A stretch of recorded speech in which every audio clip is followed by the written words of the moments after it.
what brings the worst out in people. Weddings. And #X200B. My father is a minister.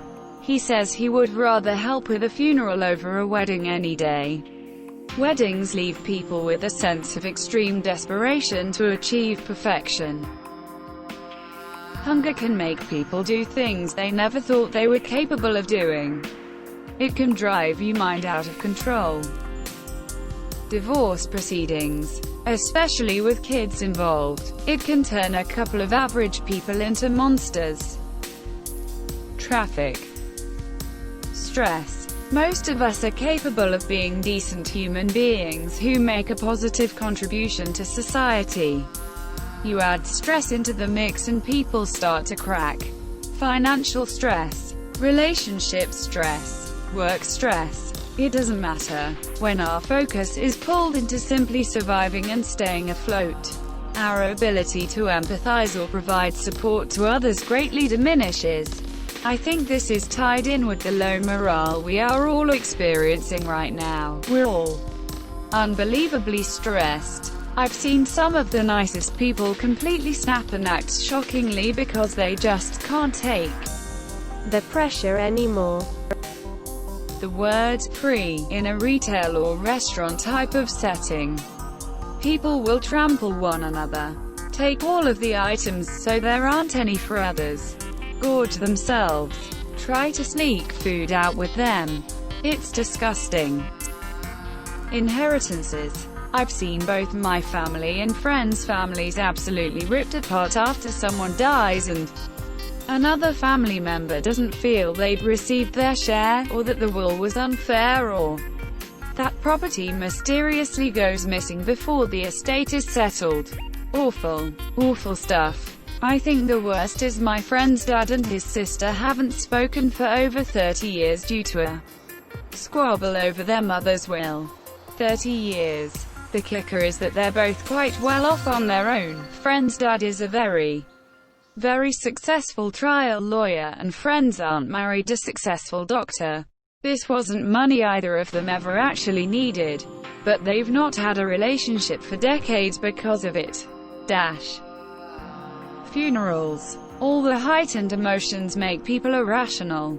Any buried family drama comes out at the worst possible time. I've been caught in the middle of it before. I didn't even know the deceased. I was there supporting my friend who had lost her mother. Someone decided this was the time to air a 20-year-old grudge as my friend walked by. My friend was so caught off guard by the accusations she was speechless. I told this crazy lady this wasn't the time or the place for this conversation, so she turned on me. Next thing I knew, some other family member was violently yanking her out of the room. I guess it could have been worse. But why did you have to make a scene at a funeral? Some good answers here. To which I'll add, giving things away for free. I've had the surreal experience of working at a Long Island tennis tournament attended by generally very wealthy people. They arrived in top-end luxury cars or limos, wearing designer clothes, and watches worth more than my car. I was tasked with opening a case of some sort of little branded tchotchke, like cheap pens, keychains, etc., and handing them out to the attendees as they walked the sponsor areas. People went berserk, shoving each other, lunging across the table. Thank cripes there was a table to grab stuff from my hand. Missing key tennis matches to lurk by our tent, awaiting the next crap dispersal. Wow, I've seen this type of thing happen many other times too, with people going to great lengths just to get some pittance of which they have no need. When a loved one dies, people get really weird in a bad way about money and stuff. I know a bunch of people who had relatives who flat out stole money and valuables after the death of a family member. It's crazy. My own family has a permanent rift because when my grandmother died, 2 of the 5 siblings cleaned out her accounts. Unprocessed trauma from childhood. As someone that is struggling with mental health, I'm only now beginning to understand why I do a lot of what I do. When our needs for love and acceptance aren't met, we seek out soothing behaviors that numb the pain. It's really easy to end up in midlife with no real idea what it means to be happy and feeling no connection to others. As you begin to work on your issues, you find that the soothing behaviors are no longer as soothing because you know why you're doing it.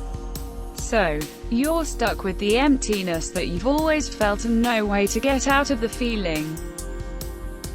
Scarcity, desperation, power. Black Friday. When you were told to wait 20 minutes and it's now been 21 minutes and you are still waiting. Anonymity, putting a mask on, being on the internet, or otherwise concealing one's identity. People do some very fucked up things when they know they won't be held accountable. Ego. Travel. To know what a person is really like, go traveling with them.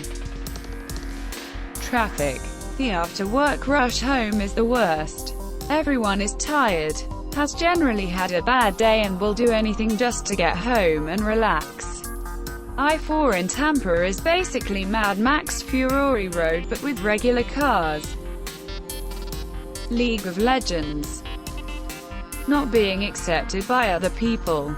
Social contact and validation is no different from food or water.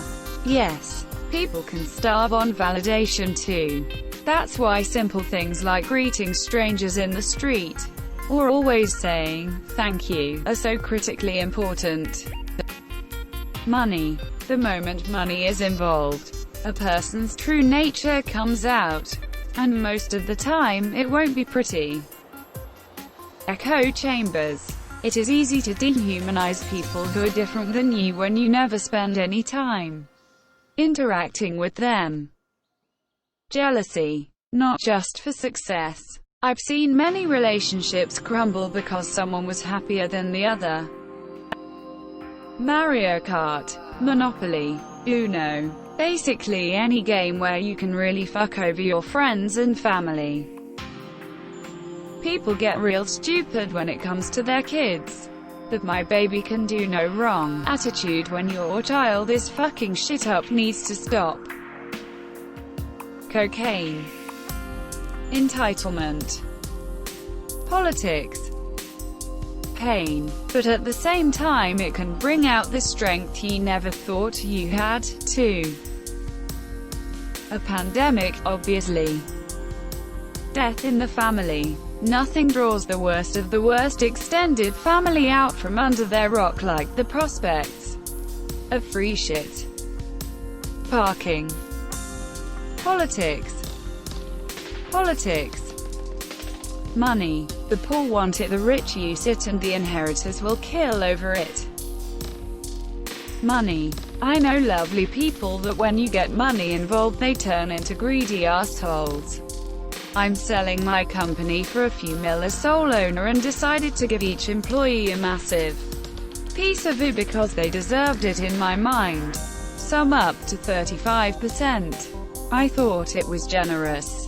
Then the ones that got the most are the most asshole about it, claiming it's not enough compared with what they do for me or demanding that I pay for stuff out of pocket for the deal to go through so the percentage means more money.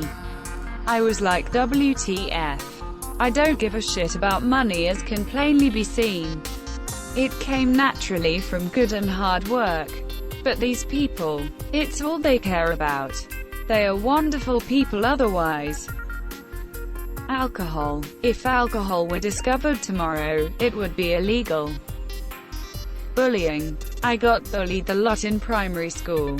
As soon as I got rid of my bullies in secondary school, I started bullying other people in my new school.